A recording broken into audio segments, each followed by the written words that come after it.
Sabéis que la sección de Psicología y del Trabajo en el colegio se ha relanzado después de un parón importante durante una serie de años. El impulsor de todo esto ha sido Luis y nos ha invitado a alguna de las personas que solemos venir por aquí y que tenemos relación con la Psicología del Trabajo a formar parte de la comisión gestora de la sección de Psicología del Trabajo durante todo este año. ¿Por qué? Porque nuestra primera misión, además de empezar a ofrecer a los colegiados y a la sociedad actividades que nos permitan transmitir qué puede, qué hace, qué puede hacer en el futuro un psicólogo en el mundo del trabajo, es convocar elecciones, porque esta comisión tiene que ser elegida por todos los colegiados, de manera que somos un grupo de personas que temporalmente nos estamos haciendo cargo de este proyecto, que estamos muy ilusionadas y que para final de año convocaremos elecciones para que ya los colegiados elijan a los integrantes definitivos de la sección. Entonces, dentro de nuestro plan y nuestra visión para este año estaba hacer llegar a la sociedad pues las sinergias que puede haber entre la psicología y el mundo del trabajo, lo que está ofreciendo el mundo de los recursos humanos, los psicólogos en el mundo del trabajo, y hemos pues organizado estas conferencias que llamamos de experiencias y expertos, y las ofrecemos con todos los colegios. Sabiendo que es muy mala hora, porque claro, de 9 a 11, un día de diario, la gente suele estar pues en sus empresas y trabajando, pues intentamos también grabarla para luego podérsela ofrecer a todo aquel que la quiera recibir a distancia o de acuerdo. Así que bienvenidos, os presento a Jesús Espinosa. Jesús Espinosa es el director general de RH Asesores en Recursos Humanos S.A. Yo pertenezco también como consultora asociada, directora del área de desarrollo, coaching y formación de esta compañía a la propia organización, y para mí es un placer poderle traer aquí, para que os hable de pues todo el trabajo que venimos haciendo desde hace años lo relacionado con el desarrollo del liderazgo estratégico y cómo nosotros como psicólogos, porque en RH somos psicólogos, hemos podido durante más de 30 años ofrecer nuestros servicios a las organizaciones y el beneficio que de estos modelos la propia organización puede obtener. Espero que os guste. Nos gustaría pues estar más o menos 45 minutos exponiendo y luego pues entablar un diálogo, después del cual pues si queréis nos pasamos a primera. ¿De acuerdo? Muchas gracias. Gracias, Jesús. Muchas gracias. Bien, una de las ideas que se manejan en estos contextos es ver oportunidades donde pueden aparecer problemas. La oportunidad de que seamos pocos es que seguramente podemos interactuar más. Entonces yo incluso me voy a sentir más comprometido. Retomando. Por lo tanto, la experiencia, lo que os vamos a plantear o lo que os voy a transmitir es fundamentalmente experiencia, práctica. La estructura que le he dado a la ponencia tiene 3 partes fundamentales que pueden reflejarse en esas preguntas. ¿Qué entendemos por liderazgo en el contexto de la empresa? El concepto de liderazgo es algo como bastante complejo y ahora le daremos un repaso. ¿Cómo puede contribuir el psicólogo de empresa a su implantación y qué aspectos diferenciales tiene un psicólogo con respecto a otros profesionales que también trabajan en este tipo de cosas? Y ¿existe alguna metodología que se pueda aprovechar, que sea útil en esta labor? Entonces, el esquema. Respondiendo a esas preguntas, seguramente acabaremos por tener una visión suficientemente amplia y profunda de lo que tratamos de hoy. El concepto de liderazgo. Si tecleas en Google liderazgo, salen nada menos que 23.700.000 referencias. Si tecleas definición de liderazgo, bajan a 8 millones. Se puede decir que prácticamente cada gurú, cada directivo, cada formador, cada profesor de universidad, cada periodista, todos dicen tener la definición de liderazgo. Vosotros tenéis vuestra definición de liderazgo en vuestra cabeza. Bien. ¿Cómo trabajar con eso? ¿Cómo instrumentalizar 23 millones de concepciones sobre lo que es el liderazgo para hacerlo práctico?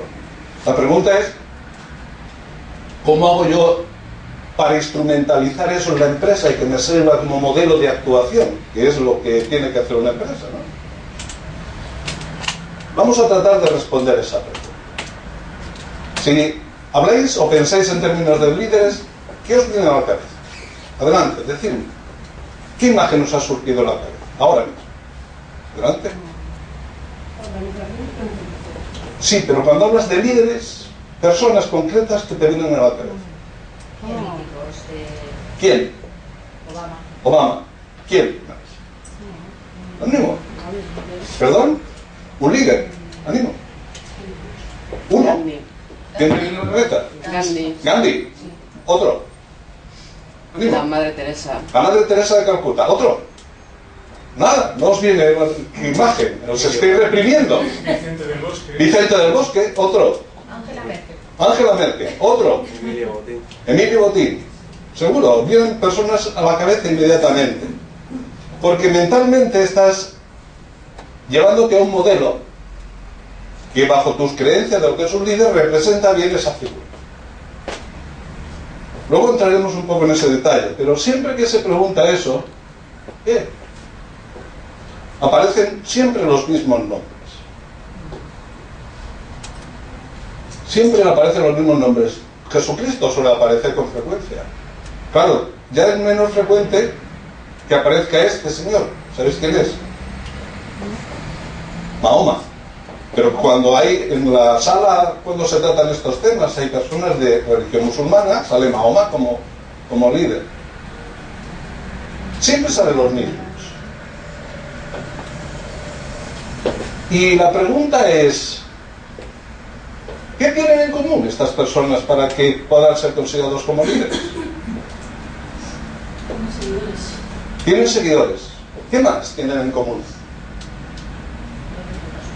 Tienen dotes de persuasión. ¿Qué más tienen en común? Tienen pasión. Tienen pasión. ¿Qué más tienen en común? Tienen carisma. ¿Qué más? Cambian las cosas. Cambian las cosas. Hay un aspecto que sí, seguro tienen en común. Y es que son seres singulares. Hay uno. Hay uno de cada. Claro, si concibo el liderazgo como la singularidad, con algunos estereotipos que veremos más tarde, ¿eso me sirve? El líder tiene cualidades innatas que lo hacen un ser singular. El líder es capaz de arrastrar masas. La capacidad de liderazgo es poco frecuente, la tienen muy pocas personas. Todas las empresas necesitan buenos líderes, de la cúspide, claro. El líder es una persona más competente del grupo. El líder nace, no se hace. ¿Esas creencias me sirven? La última yo lo estoy. Las otras pueden ser más diversas. La cuestión es que no es importante si es verdad o mentira. La cuestión es que ese estereotipo existe y hay gente que lo dice. No lo estoy planteando como que eso es verdad, sino simplemente me es útil. ¿Qué puedo hacer con ese modelo, con ese entender? Cuando os he preguntado qué características tenían en común esas personas, me habéis dicho cosas como carisma, pasión. ¿Y cómo le puedo decir yo a la empresa a alguien, tienes que tener más carisma? ¿O tienes que tener más pasión? Si lo que estoy tratando es que desarrolle su habilidad y su capacidad de dirigir personas. ¿Qué mensaje le puedo dar en ese sentido?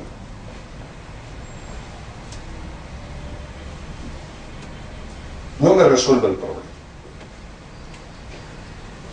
No es útil. No es útil desde la perspectiva de desarrollar unas determinadas habilidades en personas que, como vosotros y como yo y como la mayoría, el 99,99% de personas que trabajan en la empresa son gente normal, media, con sus virtudes y sus defectos, que no son perfectas, que no son singulares, que hacen las cosas unas veces bien y otras veces mal, y que lo que tienen que tratar es de mejorar con sus virtudes y sus defectos su eficacia a la hora de llevar a las personas a un determinado objetivo. Entonces, toda esa concepción de el liderazgo majestático no nos sirve para nada. Ojo, perdón, todo en este mundo tiene utilidad. Si alguno de vosotros en particular puede aprender del ejemplo de esas determinadas personas y llevarlo a su terreno personal, eso es una buena cosa, pero no me sirve como instrumento para movilizar a la gente a desarrollar determinadas actividades. ¿De acuerdo? Distingo bien los dos planos. A título personal, no se me ocurría decir que la imagen de Jesucristo no le es útil a mucha gente. Evidentemente que le es muy útil. O la de Gandhi, o la de Teresa de Calcuta, o la de Mahoma. Por lo tanto, el reto, ¿cuál es el reto? El reto es qué tenemos que hacer para instrumentalizar, para hacer un instrumento útil el concepto de liderazgo en la empresa. Ese es nuestro planteamiento. Nuestro planteamiento no es definir bien el liderazgo. Nuestro planteamiento no debe ser poner el acento en las cualidades innatas que tienen determinadas personas que les hacen especialmente atractivas para otras personas. No ese es el terreno en el que queremos trabajar. ¿Cuál es la instrumentalidad entonces? La instrumentalidad es definir un modelo de liderazgo que oriente la forma de dirigir de todas las personas que tienen en la empresa responsabilidad sobre el trabajo de otras personas. Jefes, mandos, supervisores y, como veremos, incluso personas que no están en posición de cúspide, es decir, personas que no necesariamente tienen que tener asignado un papel de dirección. Y el otro instrumento es que ese modelo esté definido de forma que lo pueda entrenar, que lo pueda desarrollar, que pueda hacer cosas concretas para que las personas mejoren en su desempeño día a día de unas determinadas funciones que tienen asignadas en la empresa. Por lo tanto, plantear el concepto de liderazgo en la empresa de alguna forma tiene que estar alejado de ese contexto en el que se desarrollan la mayoría de escritos de gurús respecto a la exigencia y a la excelencia de las personas que ocupan posiciones de liderazgo. Ese mensaje no es útil. Mi experiencia personal, concreta, me ha dicho que muchas veces las empresas dicen: aquí usted no utilice la palabra liderazgo. En esta empresa la palabra liderazgo no es bien recibida. O personas que ocupan posiciones de supervisión, mandos intermedios, dicen: yo un líder, no soy un líder. Y hay que romper esa creencia limitativa para hacer posible que esa persona inicie un proceso de aprendizaje, de cambiar su emoción, que pueda aprender. Bueno, en la empresa, cuando le da a una persona una responsabilidad, le asigna un cometido que implica trabajar con otros y conseguir cosas a través de otros, le está dando poder. Le está dando un poder, le está dando unos galones, que puede ser un galoncito, cabo primero, o 4 estrellas de 8 puntos. Para lo que no habéis ido a la mili, eso es grado de general. Mirad un plan. Le da el poder, pero la autoridad no se la da. Muchas veces hay confusión entre el concepto de poder y autoridad. De hecho, en el lenguaje coloquial se utilizan como sinónimos. A nuestro propósito le va bien distinguirlos. Poder son los galones. Autoridad es lo que te conceden los demás. Te conceden los demás en función de muchos aspectos. De tu saber hacer, de tu expertise, pero muy principalmente de lo que haces y de la interpretación que los demás hacen de lo que haces, es decir, de las intenciones que te siguen. Eso es lo que te da autoridad. Normalmente, los jefes tienen la posibilidad de compartir ese poder que le ha dado la organización con las personas que están a su entorno, para implicarlas en un proceso de trabajo y de mejora de acciones. La capacidad para iniciar ese proceso normalmente sale del jefe, que es el que tiene el poder y lo comparte.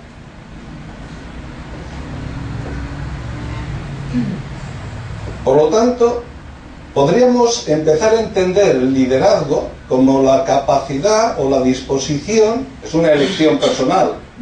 Puedes orientarte hacia el objetivo a través del poder o a través del ejercicio de la autoridad, y es una elección que cada uno hace.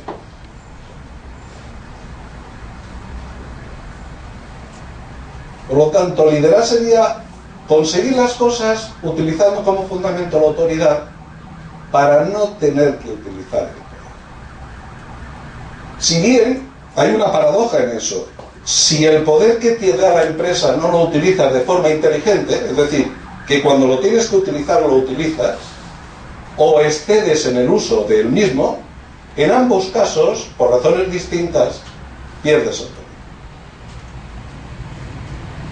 Por lo tanto, casi podríamos definir también liderazgo como la capacidad para utilizar inteligentemente el poder, saber cuándo y cuándo no utilizarlo. Respecto al poder, hace mucho tiempo ya, leyendo un libro, los años que salió, que debe ser hace 10 o 12, ya ni me acuerdo, que se llama La paradoja, el autor hacía una referencia a una frase de uno de los líderes como ejemplo, y era esa, ¿eh? Eso de tener poder es como ser una señal. Si se lo tienes que ir diciendo a la gente mal.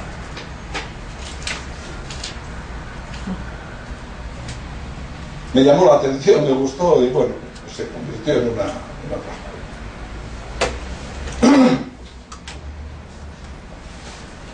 Por lo tanto, liderazgo en la empresa no es exclusivo de las personas que están en posiciones de vértigo.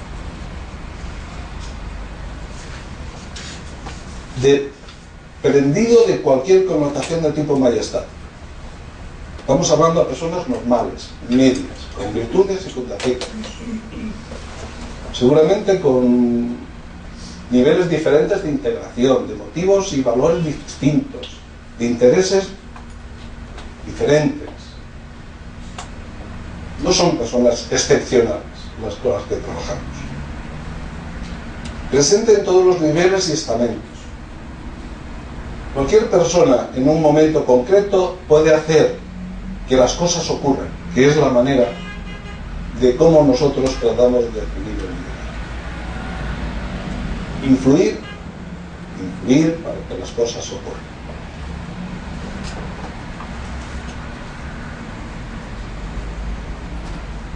Ese es el contexto en el que queremos movernos. Ese es el contexto que le transmitimos en los programas de desarrollo a las personas. La empresa te da poder. Tu elección está en utilizarlo de una forma o de otra. En la medida que lo utilices bien, tendrás autoridad. Y si tienes autoridad, necesitarás regularmente, cada vez menos el poder para conseguir que las cosas ocurran. Pero es imprescindible que las cosas ocurran, porque estamos en el mundo de la empresa. Los resultados se tienen que alcanzar.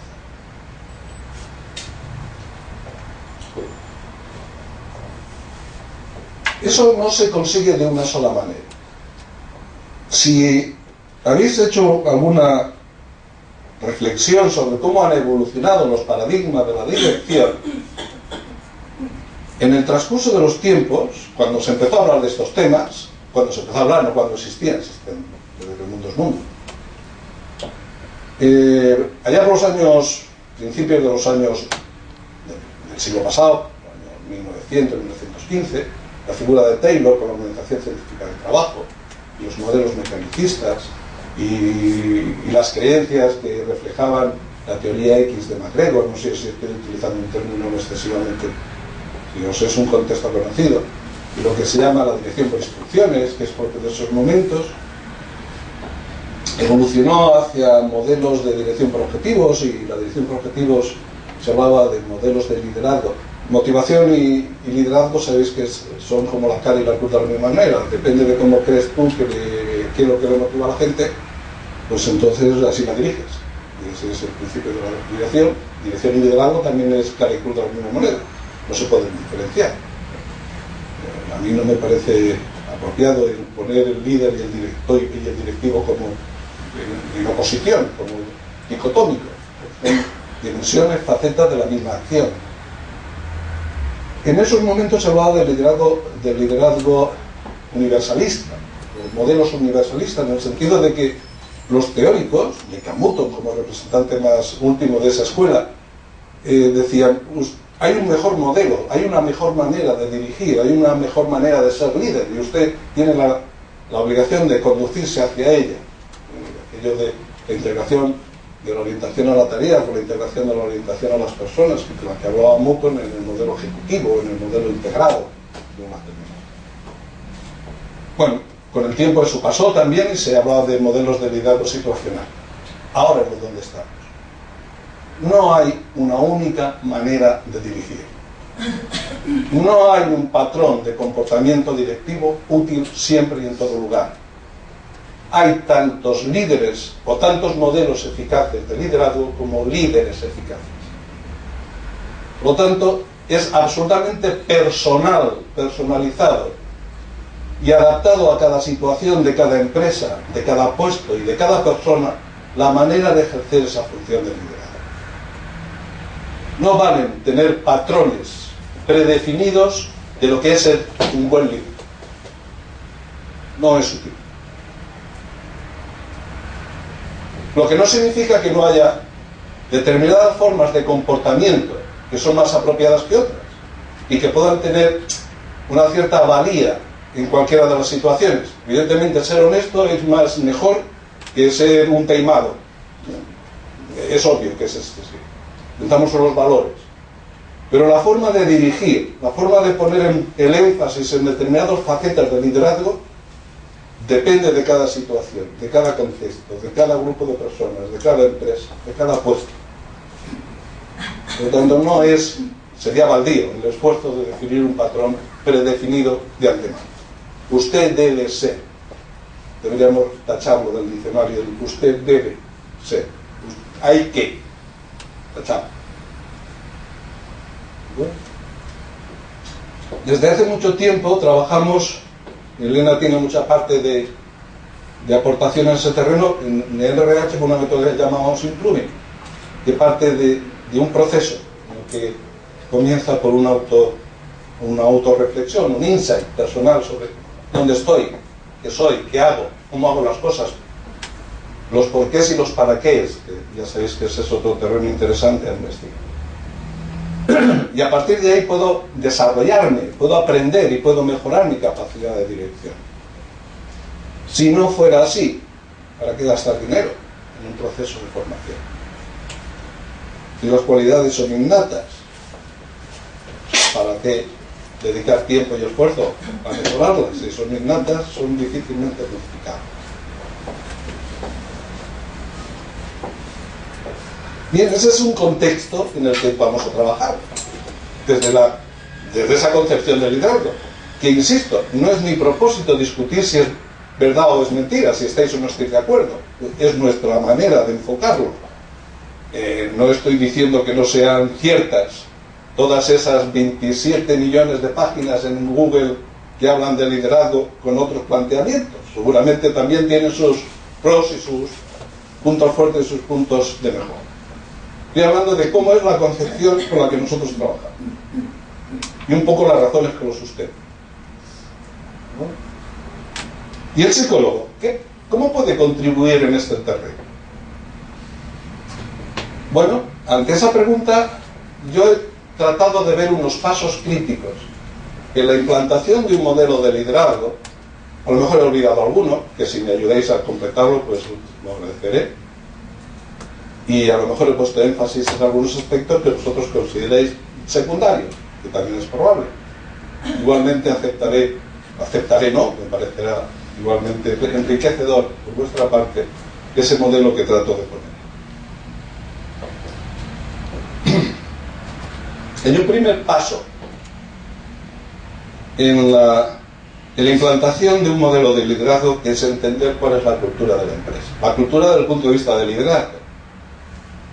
Se puede definir la cultura de una empresa de una forma muy sencilla, como los hábitos y costumbres que esa empresa demuestra a través de las acciones, en los procesos de toma de decisión y en la ejecución y resolución de los problemas.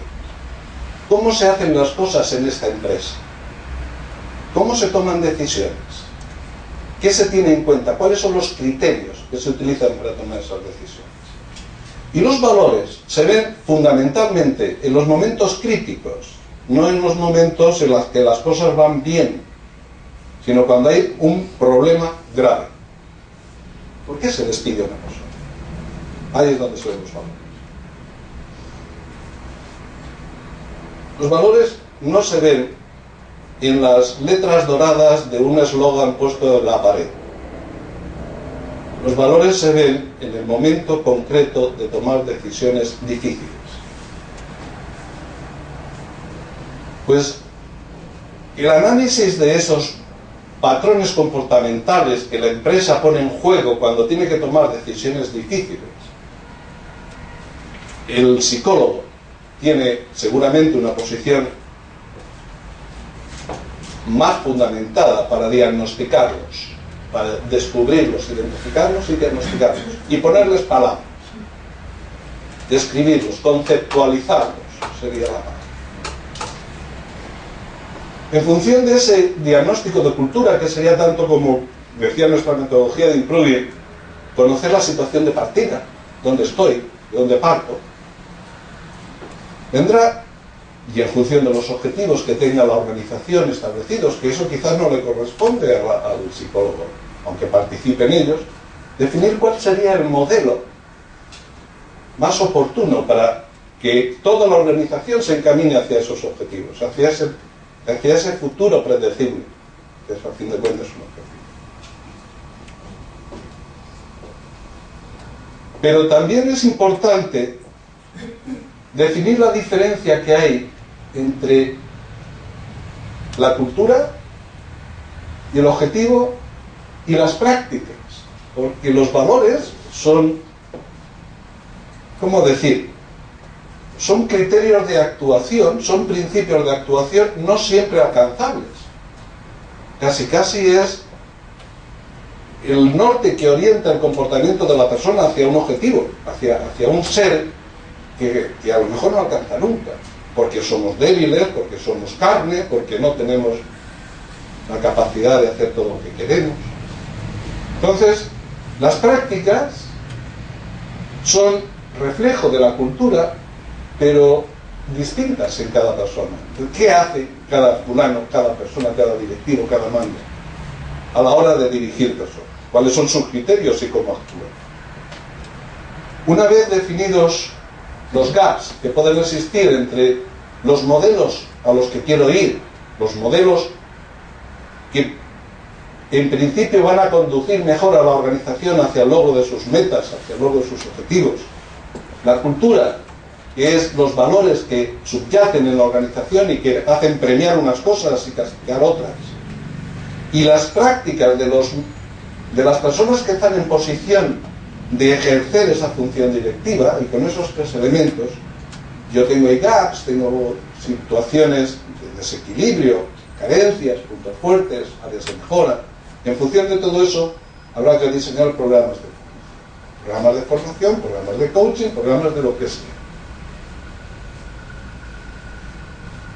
A partir de ahí, tutelar, velar los progresos será la labor necesaria para reiniciar otra vez el círculo.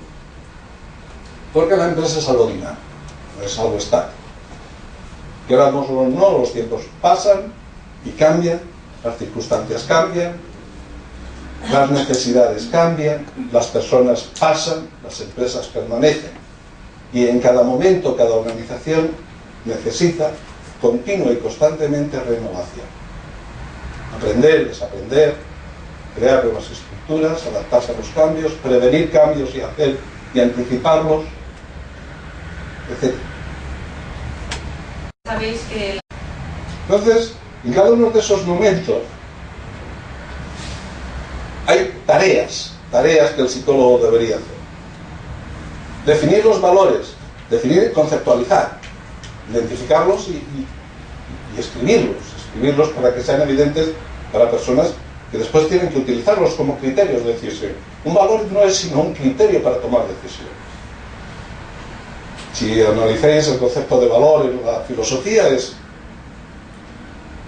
que el valor es la abstracción de la convicción de que algo es mejor que otra cosa de manera permanente en el tiempo.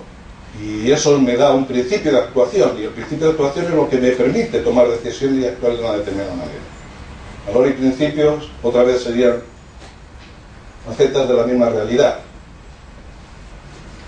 Identificar creencias, un término que para los psicólogos tiene un contenido muy claro, ¿no? Es decir, si yo creo que las cosas son así, voy a actuar de una forma; si creo que las cosas son distintas, voy a actuar de otra. Y la creencia no es la realidad. Ello que hacía la PNL, el mapa no es el territorio. La creencia es mi manera de entender la realidad. Fijaros que la mayoría de nosotros muchas veces utilizamos el yo creo como una manifestación de inmovilismo. Yo creo que la cosa es así, por lo tanto es que es así, como yo lo creo. Evidentemente estoy poco dispuesto a cambiarlo. Identificar motores y frenos, motores que inducen al cambio y al progreso, frenos que ralentizan en el desarrollo de la organización. Y establecer relaciones causales entre esos valores y esas creencias y las prácticas, porque las prácticas son reflejo de lo que las empresas creen y valoran. Y una vez establecido esa relación causal, otra relación causal entre lo que se hace y lo que se consigue. Ese es el diagnóstico de la cultura. Y posiblemente podemos añadir alguna cosa más, pero bueno, si haces eso, yo creo que ya estará bastante avanzado.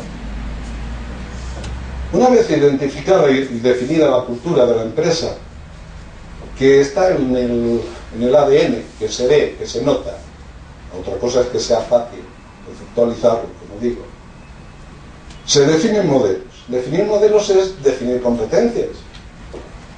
Competencias desde el punto... Ya sabéis que una competencia no se ve. Lo que se ve son los comportamientos que se ponen en juego, de lo que yo puedo inducir, inferir, que esa persona tiene una determinada capacidad o competencia para hacer las cosas. Por lo tanto, tengo que traducirlo al lenguaje de comportamientos observables, de evidencias, que me sea, en el que he fundamentado, que basar mi transmisión a la organización para que sea fácilmente manejable por personas que no tienen la misma capacidad que puede tener un psicólogo para entender ese tipo de dimensiones. Identificar factores críticos de eficacia, algo que incluso en la definición de competencia no siempre se hace bien, porque parece que cuando definimos competencias definimos lo que es bueno o deseable. No, lo que tenemos que ver es lo que es diferencial, lo que es crítico para que las cosas ocurran, para que la empresa alcance sus objetivos. Definir en función de esos criterios un perfil de liderazgo estratégico, que no es estereotiparlo, como decíamos antes, es simplemente marcar, en función de esta organización y de sus metas, cuáles serían los comportamientos críticos de liderazgo que la orientarían hacia el logro de esas metas. Y ahí hay cosas que son diferenciales, esos elementos diferenciales, no deseables, diferenciales, que son los que nos permiten progresar hacia el logro de las metas. Y promoverlo, el liderazgo como cultura, en el sentido de que los directivos, mandos y personas se acostumbren a participar en un proceso de toma de decisiones y de ejecución de tareas basadas en la confianza, en el respeto, en la participación, en el compromiso, la autoridad. Diagnósticas prácticas. Porque esto está muy bien decirlo, pero ¿qué ocurre en el día a día? Diseñar herramientas y procedimientos para identificar esas prácticas entre las personas que ocupan posiciones de una cierta relevancia de la organización, establecer programas de evaluación, assessment centers o development centers son procedimientos útiles en este contexto. Aplicar y tutelar esa aplicación, no necesariamente tiene que ser el psicólogo de empresa quien lo hace, pero sí lo tiene que supervisar y asegurar que cumpla con los requerimientos necesarios de rigor, de precisión y de eficacia, y crear aplicaciones y procedimientos de feedback. Muchas empresas tienen bien definidos sus procedimientos de identificación, menos tienen bien definidos los procedimientos de feedback.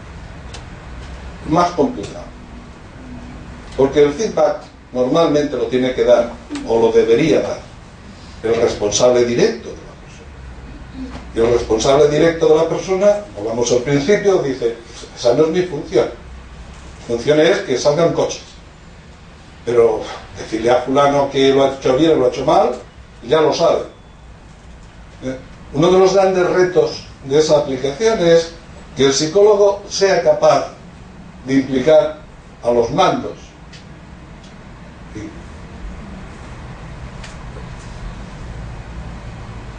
En esa función, tanto de diagnóstico como de feedback. ¿Me he pasado una?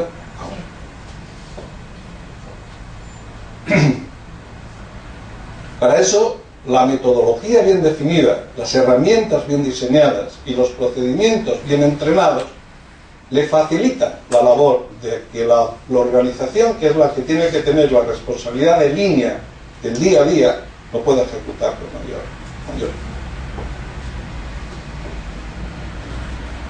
A partir de ahí, diseñar los programas de formación, definiendo necesidades, vendrán de los gaps y las metas y los objetivos que se trata de conseguir, diseñar y planificar esos programas, planificar en el tiempo, es decir, programar. Me he puesto programar porque era una redundancia, bien correctamente habría que decir programar, no planificar. Planificar es a largo plazo y no sujeto a tiempo. Programar es distribuir tareas en el tiempo, asignar fechas y momentos. Desarrollar contenidos y procedimientos de qué van a tratar esos programas y cómo se van a hacer, cómo se van a transmitir. Y evidentemente evaluar los resultados. Sabéis que en la formación hay distintos niveles de evaluar resultados. Aquí hablaríamos de evaluar los resultados en los dos primeros niveles. Hasta qué punto la gente se ha sentido bien con el programa y hasta qué punto ha participado y ha desarrollado y ha sentido que aquello le ha sido útil. Porque la evaluación siguiente, los dos siguientes niveles, lógicamente hay que hacerlos a posteriori. Habría que hacerlos en este momento. El de momento de dar soporte a los jefes, es el papel de coach interno, por utilizar la palabra de moda, de jefe, de mando, de líder, de persona que tiene que influir en las personas que tiene a su alrededor. Tutelar y dar soporte a las personas implicadas. Estamos hablando de personas, y las personas sabéis que tenemos, pues eso, intereses, valores, emociones y comportamientos asociados a esos valores, intereses, emociones. Y este es un proceso muy íntimo, que muchas veces toca venas muy sensibles, venas de autodefensa, de corazas, de autoprotecciones, y en un contexto, la empresa, en el que está comprometido además el salario, la promoción, la estabilidad familiar, la educación de los hijos. Es un terreno delicado. Es un terreno delicado en el que la información, si no está bien utilizada, puede ser muy comprometedora. Por eso, el papel del psicólogo de empresa, trabajar esos elementos y dar soporte a las personas en ese terreno. Pero también el otro aspecto del punto de vista de la empresa, el desarrollo de sus habilidades para que la empresa sea cada vez más competitiva, consiga sus metas, alcance sus objetivos, tenga buenos resultados. crear espacios de intercambio y de mejora. El análisis de los procesos de cambio son muy útiles en este terreno. Eso que llaman, normalmente se llama, mal utilizado, la resistencia al cambio. Las personas no somos resistentes al cambio, de hecho estamos cambiando permanentemente. Lo que somos resistentes son, o reticentes, a lo que se llama técnicamente la transición, que es el paso emocional de una posición a otra, porque ese tránsito emocional nos genera muchas incertidumbres y sensaciones emocionales de pérdida de lo anterior ante la incertidumbre de una promesa de ganancia que el tiempo dirá si es cierta o no. Por eso somos reticentes a la transición, no al cambio. ¿De acuerdo? Bueno, las verbalizaciones, las vulgarizaciones de determinados conceptos, no es la persona resistente al cambio, es resistente a la transición emocional que implica el cambio, que es una cosa distinta. Evaluar esos cambios que se han producido en las prácticas de dirección, ver en qué medida, estamos ya en el nivel de evaluación de la formación en 2 planos, en los niveles 2, 3, evaluar los resultados en los planos, el resultado en el estado de las personas, en su implicación, en su compromiso, y evaluar los resultados en la dimensión más crítica, en la dimensión de la eficacia organizacional, en que la empresa alcance sus resultados de negocio, porque sin eso, evidentemente, no habrá futuro. Y promover nuevas acciones en función de los gaps que sigan existiendo, o de las personas nuevas que se hayan incorporado, o de los nuevos directivos que han subido a su puesto. Es decir, que esto es un círculo de permanente actividad, nunca se acaba. Pero, ¿qué es? ¿Por qué eso? ¿O cuál es la razón que sustenta el que lo pueda hacer un psicólogo? ¿O qué puede aportar un psicólogo en contraposición a otro profesional, un ingeniero, un economista o cualquier otra persona? A mí se me ocurren algunas razones. Si tenéis alguna más, insisto, pues bien solo podéis. Una es que está formado para diagnosticar, para integrar y para comprender el comportamiento. Nos pasamos 5 años en la universidad intentando descubrir qué es lo que sustenta el comportamiento y por qué se pone y por qué se manifiesta. Tiene la capacidad para interpretar aspectos dinámicos. Es decir, uno de los problemas que tiene la gestión por competencias, o la evaluación de competencias, mejor dicho, no la gestión, la evaluación, es que es solo de lo evidente, solo de los comportamientos observables. Pero claro, el ser humano es algo más que eso. A fin de cuentas, lo que me importa es lo que haces. Pero es que lo que haces, y eso es una, como decir, un pero que siempre ponen cuando se habla de estas cosas, los asistentes a un programa de formación es, sí, pero es que en el fondo yo soy de una determinada manera y por eso actúo de esa forma, ¿no? Es mi personalidad la que me lleva a actuar de esa manera. Claro. O sea, es que ahora vamos a poner el acento solamente en lo que haces, porque lo que haces es lo que tiene impacto en los demás, no lo que sientes, o no lo que eres, o no lo que no son tus intenciones, lo que condiciona la reacción del otro. Lo que condiciona la reacción del otro es lo que haces, ese comportamiento. Pero eso no quita para pensar que si tú actúas de determinada manera es porque evidentemente tienes unos fundamentos de personalidad, de aprendizajes y de experiencias que te llevan a eso, y unas intenciones. Entonces, esa dinámica de interacción entre las zonas más profundas de la personalidad y el comportamiento más manifiesto, quien mejor está en disposición de entenderlo es un psicólogo. De hecho, la palabra dinámica tiene un significado para nosotros que no lo tiene para la mayoría de los mortales. Para algunos incluso tiene idea de motor, la dinámica de los fluidos, la dinámica de los motores. Para un psicólogo el concepto dinámico pues tiene un significado distinto. Y con ese significado está impuesta la palabra dinámica. Está formado para diseñar y utilizar con precisión herramientas de diagnóstico. Somos los únicos, bueno, quizá los sociólogos, pero desde una perspectiva distinta, que utilizamos herramientas que sistematizan el proceso de observación del comportamiento humano. Y eso tiene una técnica, y una técnica que es bueno manejar. La construcción de un cuestionario no es algo sencillo, es algo complejo. Y la utilización de esos cuestionarios como herramienta de medida fiable también tiene su complejidad. Por otro lado, y esto sea más circunstancial, desde su posición de no experto, generalista de Estado, de la organización, por entender y comprender las dinámicas de las distintas áreas y departamentos y personas que las configuran, está en la mejor posición para tener esa perspectiva global imprescindible para implantar modelos de liderazgo. Porque esto afecta tanto al de contabilidad como al de producción, como al de marketing, como al del sistema de información.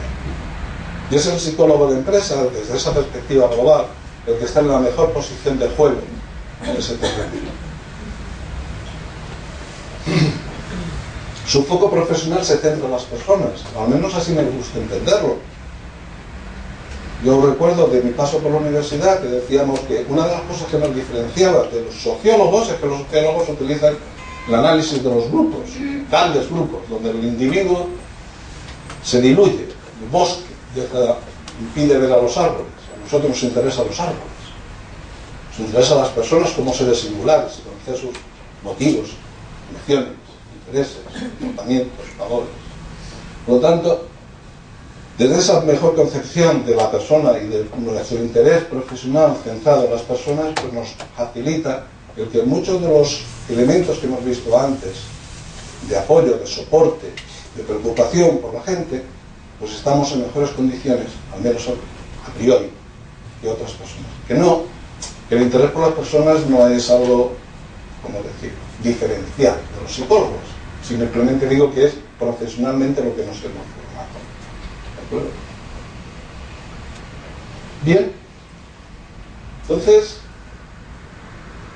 ¿y eso cómo lo construyo? ¿Qué herramientas puedo utilizar? ¿Qué soportes técnicos ya he elaborado? Porque claro, si cada uno de vosotros tiene que dedicar su vida a desarrollar todo lo que ya he dicho hoy que hay que desarrollar, primero que le dejen.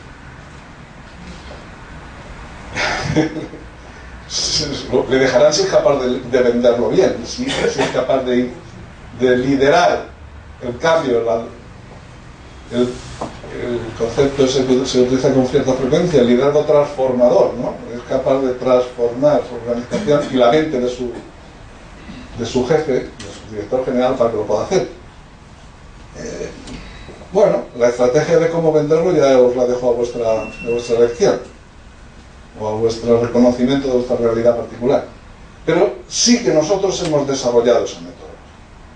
Bueno, nosotros no hemos desarrollado la metodología, la aplicamos. La metodología la ha desarrollado una organización con la que entramos en contacto en el año 97, sí, 96-97,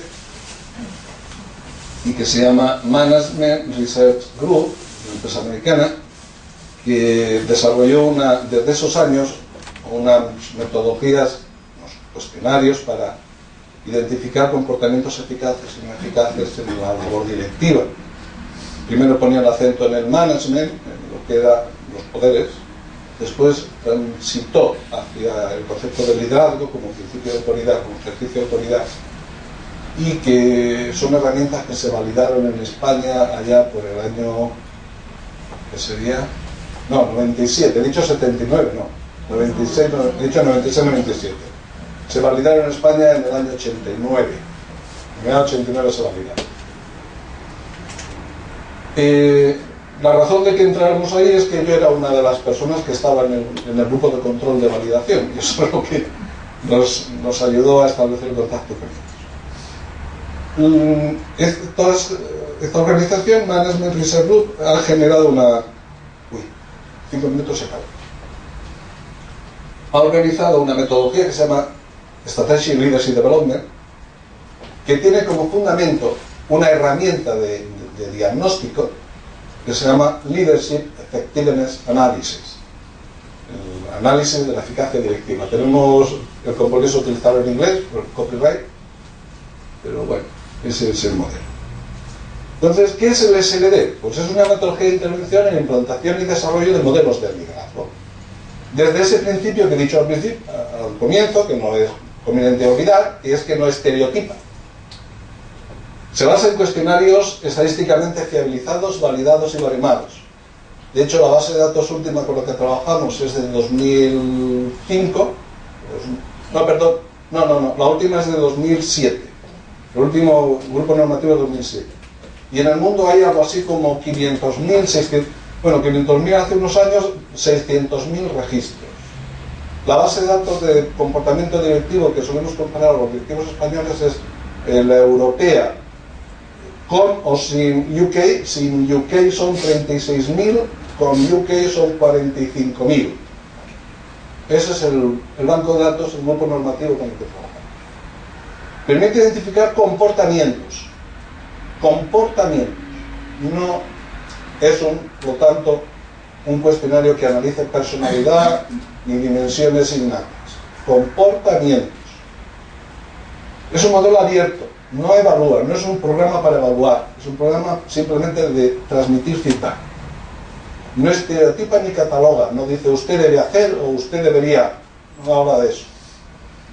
Orientado al desarrollo de competencias habilidades, le da a la persona la posibilidad de tener un insight muy preciso, muy detallado, muy concreto de las cosas que hace y de las consecuencias de lo que hace, medido siempre en esas dos dimensiones, en dos planos: las consecuencias para los resultados de la empresa y las consecuencias para las personas. Y es un punto de partida fundamental cuando trabajamos en un programa de coaching, porque es lo que le permite al individuo hacer ese análisis del punto de partida: dónde estoy, qué hago y qué consecuencias tiene lo que hago. Un proceso integral, no siempre estamos en la circunstancia, quiero decir que no siempre se tiene que hacer así, se puede hacer de formas parciales. Comienza por definir los requerimientos del liderazgo, es decir, esta empresa, según sus objetivos y sus metas, ¿cuál sería el modelo de liderazgo organizacional, Strategic Directions? Como organización, ¿cuáles son los factores de liderazgo críticos para orientar a toda la organización hacia esas metas? O bien, en un puesto concreto, en un área concreta, ¿cuál sería el modelo de liderazgo más apropiado para los jefes de oficina bancaria? Ya no para el Banco Bilbao. Perdón el Banco Bilbao por utilizar aquí su... ¿De acuerdo? Evaluar las prácticas actuales, bien sea desde la posición y la perspectiva de que cada individuo tiene de sí mismo, cuál es mi percepción sobre mi modelo de comportamiento, sobre lo que yo hago, o desde la perspectiva 360, que vendría a ser con observadores por arriba, por la derecha, por la izquierda, por abajo, con unos modelos de cuestionarios que, si tenéis interés después, podemos entrar en cómo están construidos, que evitan el sesgo de una valoración, porque no están basados en escalas de Likert. Las escalas de Likert ya sabéis que tienen el sesgo introducido en su propia definición, porque son escalas de diferenciación semántica, por lo tanto, la manera de redactar la escala ya introduce un sesgo. En estos modelos de cuestionario no es posible, es mucho más complicado que eso ocurra. O un cuestionario específico para definir la cultura del liderazgo. A partir de ahí, evaluar las implicaciones organizacionales de la organización. El análisis grupal o el composite profile sería el resultado de las direcciones estratégicas en su conjunto, o simplemente el agregado de las puntuaciones individuales del grupo de directivos con el que estemos trabajando. Son dos dimensiones distintas que nos dan pautas incluso complementarias. No sé si esto es más difícil de entender, pero si queréis luego entramos en el detalle. O el definir, hacer un audit de las direcciones estratégicas, de cómo el modelo de las prácticas del liderazgo son o no apropiadas para alcanzar los objetivos y las metas que la organización tiene planteadas. A partir de ahí, desarrollar estratégicamente a los grupos, en el sentido de darle a las personas un informe individual y colectivo de cuáles son las mejores prácticas de liderazgo de la compañía. Revisando los progresos, volviendo a reutilizar los procedimientos de observación y de análisis con el fin de determinar los progresos que la organización en su conjunto y cada individuo en particular ha podido estar haciendo. Y en fin de cuentas, ese sería el proceso integral, continuo y dinámico de intervención en los modelos de liderazgo. Las herramientas se traducen en materiales. Los materiales con los que trabajamos son un perfil de liderazgo personal, un perfil de liderazgo con 360, una guía de recursos que nos permite trabajar con mayor detalles en el feedback, en el conocimiento que cada uno tiene de su propio modelo, en un documento para trabajar sobre las direcciones estratégicas de la compañía, etcétera, etcétera. Son herramientas con las que trabajamos. Esta herramienta o estas metodologías se utilizan en todo el mundo, están traducidas a todos los idiomas y algunos ejemplos de empresas mundiales están ahí. He citado la de nuestras propias referencias para no darle esta charla un exceso de orientación comercial. Y muchas gracias. Ahora, a partir de ahora, os espero vuestras preguntas.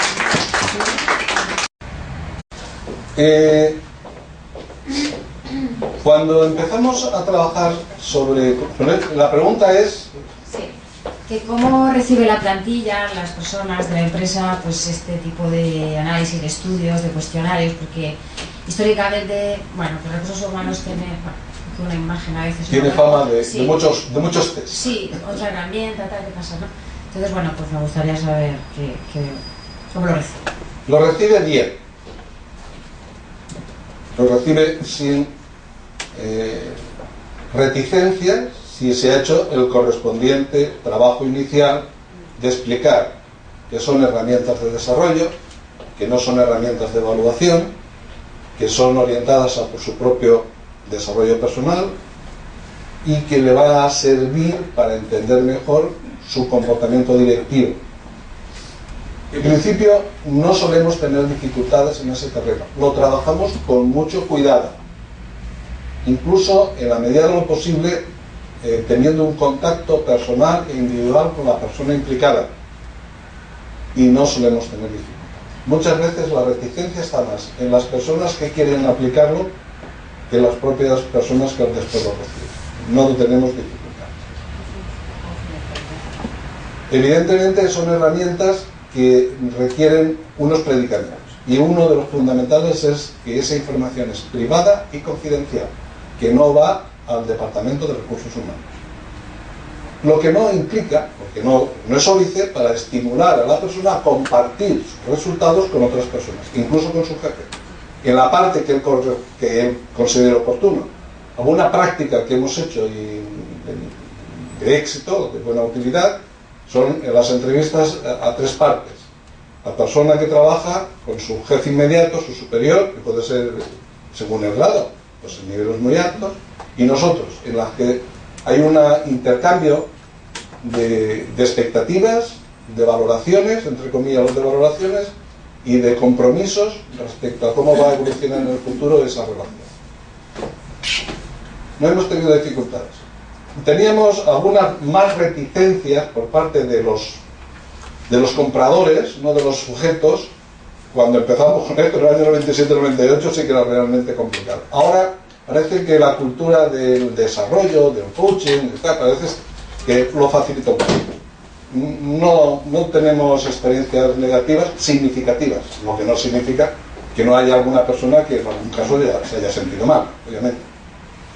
Me parece que por allí... Hola Jesús, Hola. Yo tengo un par de preguntas para ti.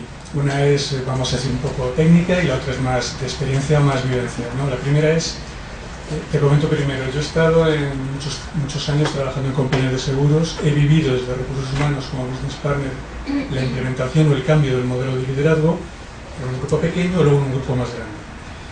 Y en esta última experiencia trabajamos siguiendo un patrón de cambio como que has presentado, pero trabajamos con un modelo distinto, en el sentido de que no utilizamos la forma de hacer el trabajo de diagnóstico con un sistema normativo, sino con uno iterativo. Es decir, por ejemplo, trabajamos directamente con un cuestionario tipo Myers-Briggs, que lo que hace es que te habla de tus preferencias, tu posicionamiento, tu propia visión de ti mismo, frente a una visión normativa que te compara con un colectivo.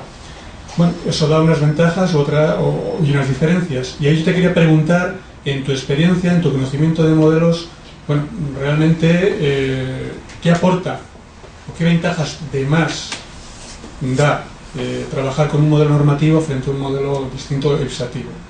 Y luego la otra pregunta es más puñetera, porque una cosa es cuando tú dibujas tu modelo, lo tratas de implantar, lo comunicas con la dirección, y te encuentras, bueno, pues con determinadas reacciones, determinados mensajes con los que tienes que lidiar. No sé si tú alguna vez te has encontrado con que, bueno, pues tienes una cultura X, tienes una dirección X y tu director general te dice quiero un acelerador de liderazgo y lo quiero ya, y quiero que funcione ya, no quiero esperar a 18 meses a ver qué resultados tiene esto. Frente a esa situación, ¿cuál es tu mejor recomendación, ¿no? O tu sugerencia de comportamiento? Respecto a la primera pregunta, si pudiera hacer algo, vamos a ver si lo consigo. Bueno, pues no lo consigo, pero sí lo consigo por otro medio.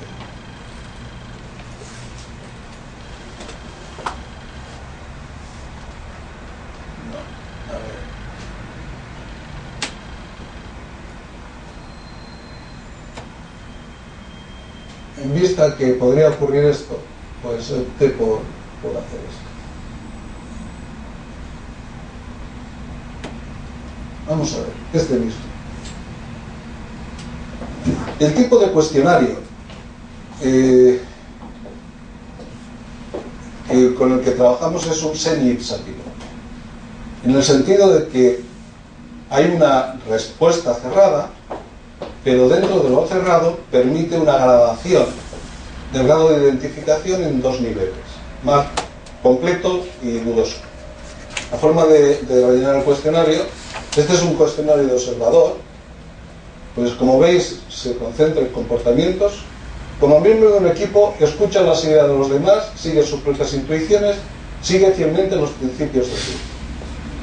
La persona tiene que elegir dos opciones, las dos que mejor identifican a la persona que está observando, y dentro de esas dos opciones la que más lo identifica, por eso pone arriba más, la tiene que ponderar entre 5 y 4, y la que segundamente, la siguiente más lo identifica, la tiene que ponderar entre 3 y 2. Por eso es semi-ipsativo, que es de respuesta, que es lo que significa. Entonces, las escalas de Likert, yo diría, las escalas normativas, si le llamas así, de respuesta abierta, pero dentro de una escala de valoración semántica, tiene pocas ventajas para mí. Tiene las ventajas de que cuando no se puede construir un cuestionario de esto, que tiene un enorme trabajo de investigación y desarrollo detrás, pues bueno, más vale una escala de diferenciación semántica que nada. Esa es la única ventaja que tiene, que me es más fácil construirlas. Pero tengo que ser conscientes de que facilitan mucho la introducción de sesgos, porque en su propia definición inevitablemente está el sesgo. O acaban siendo expresiones poco discriminatorias, en el sentido de que por tendencia central, por los sesgos sistemáticos, las puntuaciones suelen quedarse muy en torno a la posición central, o aquello de los dos extremos, los buenos y los malos, en fin, aparte de esos sesgos sistemáticos, al final a la persona le quedan unas sensaciones que me falta, bueno, ¿y esto cómo lo instrumentalizo? ¿No? Entonces, la única ventaja que para mí tienen es la facilidad de construir. Los riesgos son fundamentalmente riesgos de rigor y de discriminación. La segunda pregunta, bueno, todos pedimos cosas y algunas veces nos falta el sentido de la realidad para encontrar la respuesta. Pero sí que es verdad que, como nos enseñan en coaching, hay que hacer objetivos de largo plazo para ver de delante hacia atrás qué tengo que hacer mañana para conseguir estar en el futuro donde quiero estar. Entonces, el argumento sería, vamos a empezar mañana, y evidentemente pasado no va a estar, pero en un corto, medio plazo, la gente estará implicada en unos programas de cambio, y esos cambios se van a dar. Estoy seguro. Es un argumento que he utilizado en alguna ocasión. Si una sola persona modifica su modelo comportamental en la manera de tomar decisiones y de dirigir a otros, puedo ver una isla en que se está cambiando a mejor. Basta con las intenciones, que cambien las intenciones, ya cambian cosas. Si eso se produce en el conjunto de la organización y todo el equipo o el 80%, para no ser un poquito más pesimista, el 60% se implica en ese proceso de cambio, los cambios se empiezan a notar rapidísimamente. Se empiezan a notar rapidísimamente. Quizás Elena os pueda aportar alguna experiencia concreta, si quieren, porque seguro que os aporta alguna experiencia en ese campo.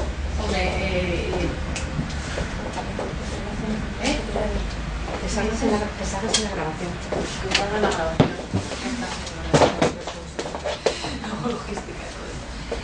A ver, nosotros llevamos desde el año 97 licenciados en estas herramientas y vendiéndolas y en el mercado y trabajando en ellas desde el año 2000, 99, 2000. La realidad es que no hemos encontrado una herramienta como esta entre la competencia por su solvencia estadística y su rigurosidad, y luego por la utilidad de los datos que ofrece, en los cuales el directivo se puede mirar.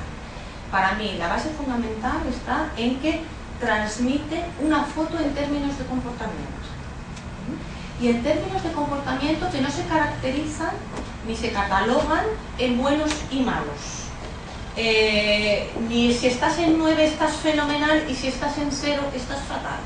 Tenemos 22 factores de comportamiento, todos ellos distribuidos según una curva normal, donde obtener puntuaciones bajas no es bueno ni malo, sino es que tú sueles poner más en práctica determinado tipo y obtienes puntuaciones altas, y ahí quiere decir que sueles poner más en práctica no sé qué otro tipo de comportamiento. Si estás en medio, es que en un caso haces unas cosas y en otros sin una tendencia muy marcada. De manera que la herramienta lo que les ayuda es a identificar los posibles pros o contras que tiene la forma de actuar que ellos en un momento determinado están poniendo. Y además en la práctica trabajamos con, primero, ¿qué crees tú? ¿Dónde crees tú que vas a estar desde mi concepción y desde mi conciencia? Y luego, ¿cuál es el resultado que realmente sacas derivado de tus contestaciones? Empezando solo por autodiagnóstico y análisis del ser, porque ahí nuestra forma de intervenir es distinta a la que tienen otros países de Europa. Y se deriva de la experiencia. Es que primero siempre empezamos con el autodiagnóstico, la autoobservación y el yo, y luego si esa persona encuentra utilidad, todo eso ya está preparada y lo pide, pasamos a 3. Creemos que en el proceso de cambio, y esta es una creencia o basada en la experiencia y en supuestos que tenemos, toda la información de principio la gente se apaga. Porque mi experiencia es que una cosa es lo que trabajo contigo, coach o persona de la organización de recursos humanos, y otra cosa es mi día a día, donde tengo que salir y no tengo tiempo ni siquiera para pensar en mí y qué estoy haciendo y las consecuencias de lo que hago en los demás. Entonces la herramienta lo que les ayuda es a tomar conciencia de lo que hacen, a ampliar su nivel de conciencia, sacando muchos aspectos inconscientes en términos de comportamiento, siempre bajo el supuesto de podría ser o no podría ser, y ellos son los que deciden finalmente si creen que están incurriendo en esos pros o contras del tipo de comportamiento que están poniendo en práctica, y a partir de ahí qué quieren y pueden cambiar mediante pues un programa de coaching y de acompañamiento que realiza el coach externo, porque nosotros para estas herramientas siempre la máxima de la confidencialidad y la libertad personal. Entonces, desde esa perspectiva, ¿qué aporta respecto de otras herramientas? Es que habla en términos de comportamiento, que tiene unos fundamentos psicométricos muy fuertes, y que a quien recibe ese feedback no le categoriza ni le estigmatiza. Estoy, como suelen hacer otros sistemas diferentes de 360 o de autodiagnóstico, donde si estoy bajo es que soy un desastre y tendría que estar alto. No, estoy haciendo esto y esto me está trayendo más pros o más contras, y quien lo decide es él, no tú como experto externo ni la herramienta. Y después, respecto del asunto con la dirección general, pues claro, esto nos lo encontramos todos los días, todos. Y yo te cuento el último caso que he tenido hace un mes o mes y medio, con un director general que acaba de ser nombrado director general por un cambio que se está produciendo en la organización, que Recursos Humanos me llama y me dice: Elena, aquí hay que cambiar la actitud, porque nuestra organización o cambiamos o morimos, porque el mercado está como está, el sector en el que están es un sector súper constreñido derivado del sector que trabaja para el tema de construcción, y os podéis imaginar cómo está todo ese entramado industrial y empresarial, y gracias a Dios ya la organización se ha dado cuenta de que es una casa matriz para España y ha introducido cambios, y ahora el director general que viene era un director de división, es una persona mucho más abierta al cambio, y yo veo que necesitamos un nuevo modelo de liderazgo. Y yo le digo, esto que tú ves, fulanita, que tú lo ves tan claro, ¿por qué no nos sentamos a ver si tu director general lo ve igual de claro que tú? Y voy y me siento yo un día con los dos y me encuentro al director general que llega con todo su deseo de cambio, con toda su creencia y valoración de hay que hablar con las personas, tenemos que abrirlos, tenemos que innovar, tenemos que dar participación. Lo primero que me dice es, Elena, tenemos un problema con un grupito de mandos medios que hay que meterse ahí porque esos tienen un problema muy grande y hay que trabajar con los mandos medios. ¿No? Me llevo a la otra persona y digo, lo que estás como está él. Y yo le miré a los ojos y le dije, María, ¿tú me das permiso para ser sincera y para contarte lo que yo veo sin pelos en la lengua? Sí, pues primero se me queda así, la primera vez que a mí me conocía, y luego me dice, adelante, según me dices, venís de esto, y le doy mi visión de lo que él me había contado de la evolución. Entonces, tenéis aquí un problema grande derivado de tal. Pero os enfrentáis a un futuro diferente, la alta dirección que estáis totalmente tranquilos.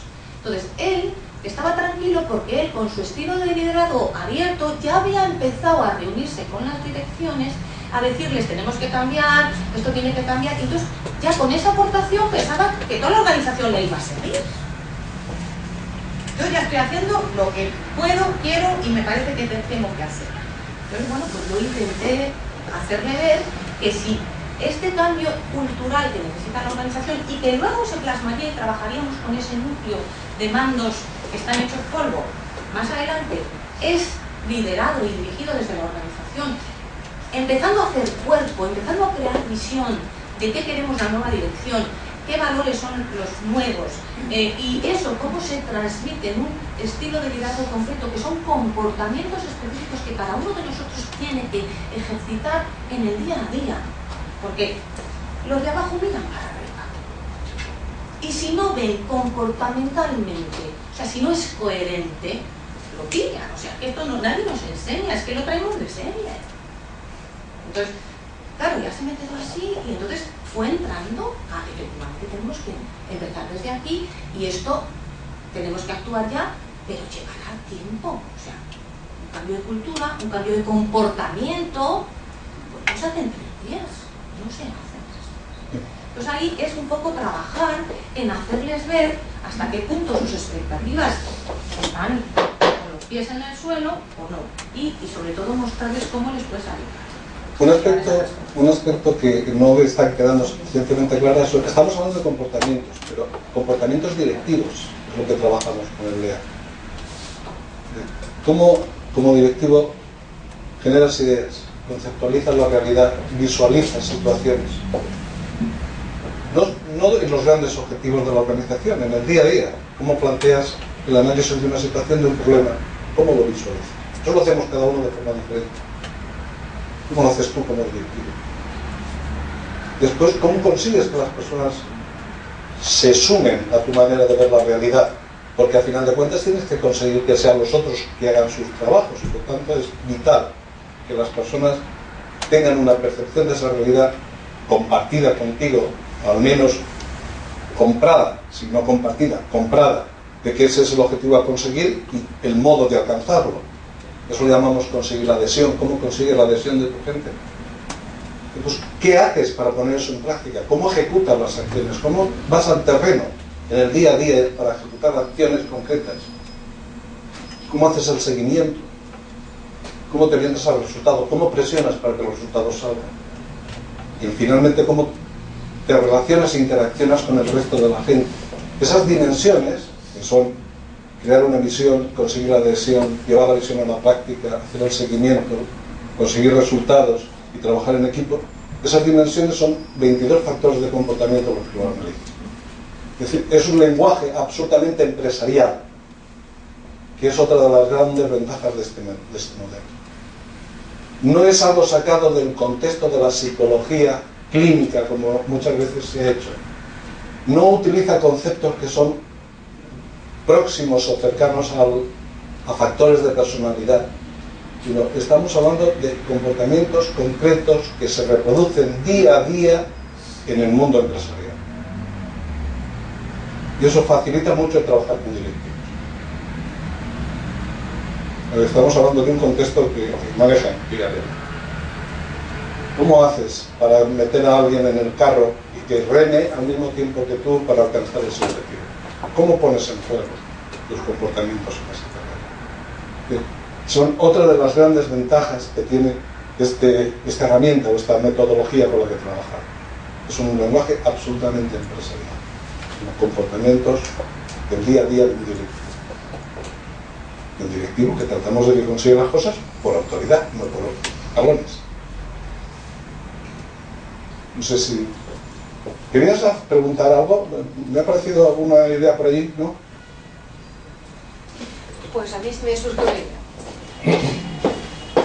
Me ha parecido verte antes como así una tendencia. Mira, quería hacerte una pregunta. Justo lo que acabas de comentar tú ahora. Dices, no es un lenguaje psicológico. ¿Realmente tú crees que tendríamos que elaborar o desarrollar o especificar que hay un ámbito específico del lenguaje de los psicólogos en la empresa? No lo sé. Pienso en términos de utilidad. Lo que sí sé es que muchas veces las personas se quejan de una excesiva psicologización del contexto. Y ahí tenemos que tener en cuenta que nuestros interlocutores no son psicólogos.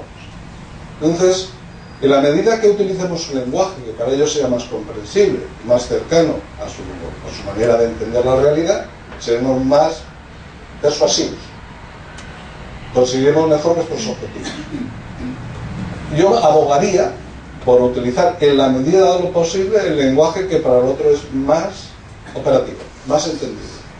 Entonces, cuando estaba hablando de esto estoy tratando de reflejar una realidad, y es que la realidad de un mando es: yo tengo un problema, lo veo de una determinada manera, tengo que convencer a mi interlocutor de que la manera de resolverlo es determinado, después le tengo que encargar una tarea, tengo que hacer un seguimiento de cómo van las cosas, y eso al final me tiene que llevar a un resultado. Y ese lenguaje lo entiende perfectamente.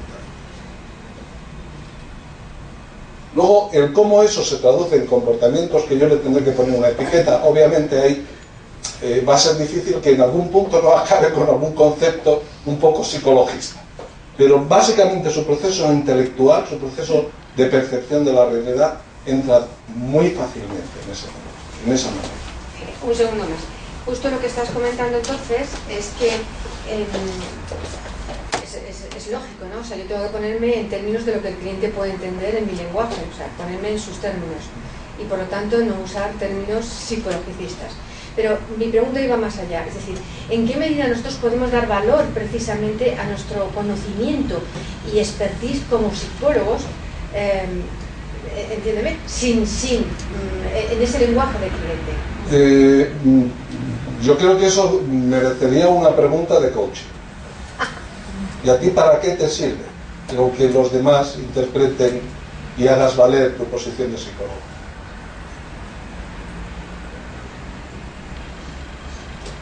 ¿Cuál es tu propósito? ¿Cuál es tu meta?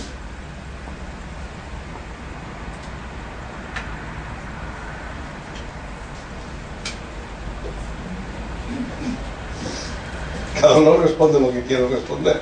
Mi respuesta es esa. Yo no estoy en la empresa para reivindicar la posición del psicólogo. Estoy en la empresa para que la empresa alcance sus resultados. Primero, y para que las personas que trabajan en esa empresa se desarrollen como personas y como profesionales. Por sus actos los conoceréis. Lo importante para mí no es reivindicar mi formación, aunque estoy en el ámbito del colegio de psicólogos. Lo importante para mí es que la empresa alcance sus resultados.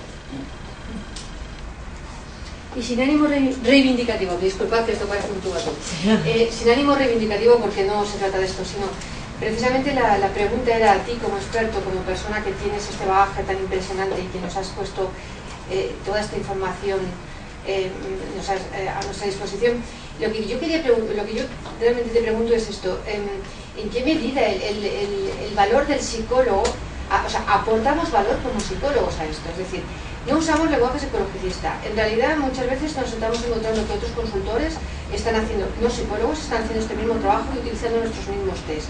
Entonces, mi pregunta, y de lo más naive posible, en el sentido más naive y en el sentido más de aprender, es decir, a ti como gran experto en este tema, Jesús, ¿qué se te ocurre o qué nos puedes ofrecer de tu experiencia que digamos, efectivamente, mira, cuando hablamos con ese cliente, los psicólogos estamos aportando este valor? El valor, hacerlo probar sin necesidad de argumentarlo con verbos, con palabras. Es decir, que los actos, que las consecuencias lo refuercen. No digo que en una discusión, bien entendido el término discusión, en un intercambio de opiniones, yo pueda reivindicar el valor diferencial que puedo obtener por mi formación de base, que me pone en una posición distinta de otras formaciones de base. Eso evidentemente lo puedo hacer, pero en el continuo del día a día, lo que cuenta es el resultado que yo obtenga, no la formación que haya recibido. Y en ese resultado cuenta mi preparación integral como profesional, lo que he estudiado en la universidad y lo que he ido aprendiendo día a día y lo que he ido aprendiendo en otras universidades, incluida la de la vida también. Pero no puedo reivindicar eso como herramienta de trabajo. No es mi preocupación que me reconozcan como psicólogo. La organización me tiene que reconocer como capaz de resolver sus problemas y hacerla más eficiente, más eficaz. Eso dicho desde una perspectiva de persona que lleva ya muchos años en ese contexto y que cuando seleccionaba consultores jóvenes para el área de selección y alguien me venía diciendo que había hecho la especialidad de empresas como un valor, yo le decía, chico, pero si es que eso lo mismo lo hace un ingeniero. Si a mí lo que me interesa como psicólogo es que hayas hecho un buen trabajo en diagnóstico, que es lo único que te diferencia de otro profesor. El valor diferencial que tenemos como psicólogos es la capacidad de diagnosticar y de entender el comportamiento humano. Eso es lo diferencial. Pero eso es un medio, no es un fin. No lo puedo convertir en fin. ¿Bien? Muchas gracias. ¿Sí? ¿Se oye? Perfectamente. Bueno, enlazo con la pregunta que iba a hacer, enlazo con este debate, porque precisamente yo iba a comentar, estaba pensando mientras hablabas, me gustaba mucho, porque sí que estaba percibiendo claramente el valor diferencial de tu base psicológica con respecto a otros consultores. El hecho de entender en profundidad las competencias, es decir, cómo hay una causa, por debajo, como hay creencias, como hay motivos, ¿no? Y cómo luego, pues, efectivamente, hay que utilizar un lenguaje de comportamiento que es el que entiende el cliente. El tema del cambio, por ejemplo, ¿no? La resistencia al cambio, a todo el mundo se le llena la boca, ¿no? Entonces, es decir, bueno, yo iría más todavía de lo que tú has dicho, ¿no? La gente no se resiste al cambio, se resiste a la pérdida. Es que muchos cambios son a perder, claramente. Y encima se quiere que uno los abrace con profundo deseo, ¿no? Bueno, entonces sí que yo creo que hay una forma en que los psicólogos podemos aportar, no solo aportar, sino mejorar nuestra imagen con los resultados que obtenemos y con que esos resultados vienen claramente por esa comprensión más profunda de los temas que estás manejando, que no es lo mismo que otro que pues, entonces se sienta entre como elefante y cacharrería y deja a la gente pues peor de lo que está, ¿no? Bueno, y eso enlaza con el otro tema que iba a sacar también. Pues con respecto a la conferencia, pues como me ha gustado y he visto y lo veo, sí, un tema que tocaste al principio, que me quedé ahí y que luego lo has vuelto a sacar ahora, el tema del poder y la autoridad, ¿no? Dices, el poder lo da la empresa. Yo aquí voy a introducir un poco el enfoque de género. A ver, ¿tú qué opinas? Porque realmente me interesa tu opinión. Por lo general, el poder lo da la empresa, efectivamente, en los que tienen un puesto directivo y de mando. Pero cada vez vamos más a estructuras mucho más flexibles. Pensemos, por ejemplo, en las consultoras, empresas que no tienen claramente diferenciados los roles de mando.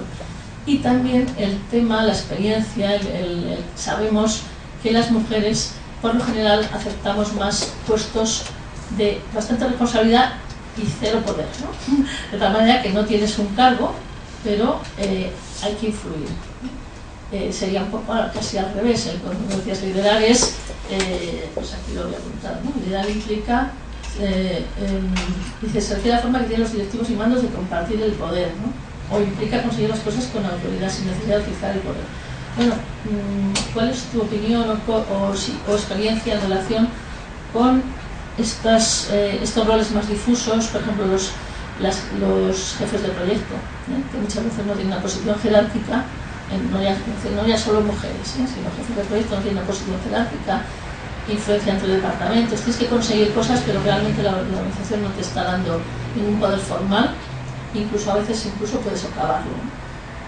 Bueno, justo en esas realidades, en esas situaciones es donde es más evidente la importancia de la influencia para conseguir que las cosas ocurran. Es justo donde el liderazgo se demuestra con mayor fuerza, porque evidentemente no tienes el poder. Es decir, el poder es algo paradójico y las realidades humanas son así de complejas. En la medida que una persona está más alto en la jerarquía, menos necesita utilizar el poder. Pero es cuando más poder tiene. Aunque se dicen de casos que están muy altos en las jerarquías que utilizan el poder con mucha fuerza. Vamos, Botín reúne a sus directivos en su casa de no sé dónde los domingos por la tarde y que a algunos se le ocurre decir que no va. ¿Por qué va? ¿Por poder o por autoridad? Pues no lo sé, no lo sé. Un alto directivo en una alta organización, ya lo decía el faraón en los tiempos antes de Cristo, que así se escriba y que así se cumpla. Claro, la posición de poder es muy fácil. Y en la medida que lo tienes tan claro, pues con poco que lo utilices es suficiente. El problema real se produce en esos contextos donde los límites del poder no están claramente definidos. He ido a trabajar con una empresa estos últimos meses que una de las quejas de la organización es que tienen que estructurarse mejor las responsabilidades y los objetivos de cada uno. La estructura formal, que se habla desde el punto de vista de la organización, bien definida, tiene unas ventajas, pero tiene unos riesgos. Es decir, la buena definición de los principios de poder en la organización tiene ventajas, pero tiene riesgos. Entonces, hay muchas organizaciones, por su cometido, por su contexto, en el que esos límites son muy difusos. Es ahí donde realmente más importancia tiene la utilización de la autoridad, el liderazgo, como foco, como manera de conseguir los resultados. Respecto a varones y mujeres, yo soy poco crédulo con los estereotipos, soy realmente bastante crítico con los estereotipos. Y siempre me enseñaron en la universidad que las diferencias individuales siempre son más importantes que las diferencias grupales. Eso es la primera conclusión en la cruda normalidad. Pero sí que es verdad que muchas veces la mujer en esta sociedad se le ha asignado algunas tareas en las que se confía mucho con ese estereotipo de su capacidad de influencia. El juego de cada uno yo creo que no depende tanto de ser mujer como de ser habilidoso para utilizar esos valores, esos principios que la organización te da para conseguir las cosas. No me atrevería a decir otra cosa. Sí. ¿A qué te referías ahora con ese estereotipo de habilidad de influencia de la mujer? Se suele decir, ¿sí? Y como estereotipo, que la mujer tiene mayor habilidad de influir sin poder. Tú misma lo acabas de decir. No me refería al revés. No que tenga mayor, desde luego, capacidad de influir sin poder, sino que esto es un hecho, no te podría aportar los datos, ¿no? Los estudios que hay pues dicen que las mujeres asumen más responsabilidades sin puesto de poder. Es decir, que esa posiblemente mayor hiperresponsabilidad de las mujeres lleva a decir que sí a los retos o los encargos sin exigir mayor sueldo o mayor estatus. Y eso está visto, es decir, que es una de las razones por las cuales tenemos menos puestos directivos, que claramente hay una diferencia, y cobramos menos. No exigimos tanta contraprestación por nuestros servicios, ¿no? No es un estereotipo, sino eso, ¿no? Estabas haciendo lo contrario. Claro. Y bueno, yo sí tengo una cierta aplicación de datos, pues no es que quisiera aquí comentarlo, pero bueno, mi modelo de motivación y mis investigaciones sí que dan que los hombres tienen algo más de motivo de poder que las mujeres en mis datos que acabo de sacar en la tesis, y las mujeres algo más de contribución. Eso hace que muchas veces acepten esas posiciones en las cuales no tienen tanto mando en plaza, ¿no? Es posible que eso sea un condicionante cultural. Sí. Por lo cual, si tú lo dices, claro, será cierto, yo no tengo esos datos. Por lo cual, efectivamente, quizá en este tipo de posiciones y de personas, lo mismo que en puestos donde tú dices, efectivamente, hay que desarrollar más la autoridad. En ese caso, posiblemente, pienso yo que a la hora de desarrollar, sería conveniente desarrollar más el impacto y la influencia que la empatía, ¿no? Podemos utilizar, dependiendo de si tú tienes mucho poder y tienes que acercarte a tu equipo, o si tienes muy poquito poder y lo que tienes a lo mejor es un mando nuevo, y a lo mejor lo que tienes es que desarrollar tu asertividad para verte como mando, pregunto. Has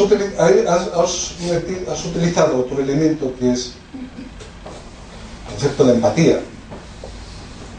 Bueno, lo estás utilizando desde tu perspectiva de lo que para ti significan esas palabras. Para nosotros la empatía, desde el punto de vista de Lea, es la preocupación sincera por las personas con las que te rodeas y tomar eso como un criterio de toma de decisiones cuando tienes que tomar decisiones.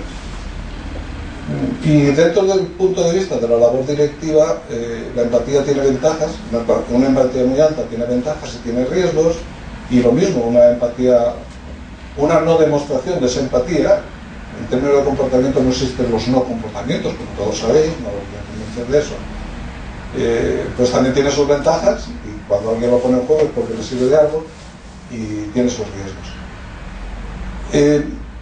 No lo sé, cada dinámica de cada grupo es distinto. Como digo, y desde mi perspectiva personal, e insisto, mi perspectiva personal, me preocupa más la singularidad de los individuos que los grupos como grupos, porque mi trabajo al final de cuentas es, aunque el análisis sea grupal, organizativo, al final acabar trabajando con cada una de las personas para que mejore su eficacia como directivo o como staff, pero que al final de cuentas consiga que las cosas ocurran. Entonces, no puedo contradecir tu punto de vista, ni afirmarlo ni contradecirlo, porque bien, si tú dices que es así, será, pero no es el terreno en el que yo me muevo cotidianamente, ¿no? Ahí, si me permitís, ya que, y en relación un poco con lo que decías de será más conveniente entonces con las mujeres trabajar lo que es, no solo con las mujeres, bueno, con quien sea, con menos posición de poder, claro, menos autoconfianza. Ya.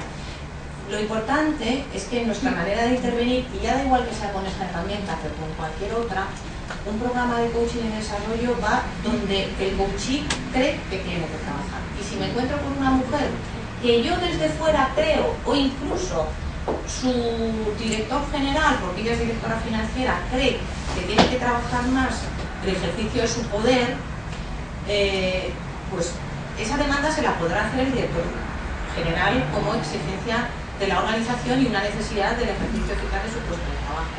Pero nosotros como coaches, cuando nos sentamos ante esa persona, la cuestión es, estamos en un contexto libre y confidencial, y dime tú lo que tú crees que tienes que trabajar. Y a lo mejor esa mujer no quiere ejercer el poder. ¿Por qué? No hace falta que me convenzan. Entonces ahí, la misma línea. Claro, entonces ahí, por ver si solo con un pero, y ya sabéis el valor del pero, y es que los resultados tienen que salir.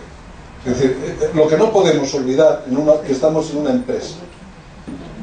El proceso es personal, privado, confidencial, y si la persona no quiere cambiar, no va a cambiar, porque todos esos procesos son íntimos y profundos. Tú no puedes motivar a nadie, tú no le puedes enseñar a nadie, Tú no puedes hacer que nadie cambie. Si quiere cambiar, nace de dentro. Si se motiva de él, y se aprende a aprender. Entonces, desde ese respeto, no hay que olvidar que estás en una organización y los resultados tienen que ser. Y resultados, recordar esto, siempre en dos planos. Los resultados de empresa, primero sin inevitable, y el resultado de personas, cómo las personas están y cómo las personas se integran. Con esos elementos eres totalmente libre de hacer lo que quieres. Luego la empresa tiene también todo el derecho para actuar como considere oportuno. Bien, son las 11, justo es ahora, esta hora cuando tenemos que acabar. Pues parece como lo hayamos medido el tiempo. ¿Alguna última pregunta en los 2 últimos minutos que quedan? Estamos a vuestra disposición, profesional y personalmente, para lo que estiméis y consideréis oportuno. Tenemos mucho afecto por la profesión y aunque no antes era reticente a decir cuál es el valor diferencial, nos sentimos muy integrados, muy identificados con este terreno, con esta especialidad. Muchas gracias. Yo agradecerle a Jesús en nombre del colegio y ya como miembro de la sección su asistencia y regalarte un pequeño obsequio que tiene la sección para aquellos que deseáis venir y compartir con nosotros vuestra experiencia. Muchas gracias, Elena.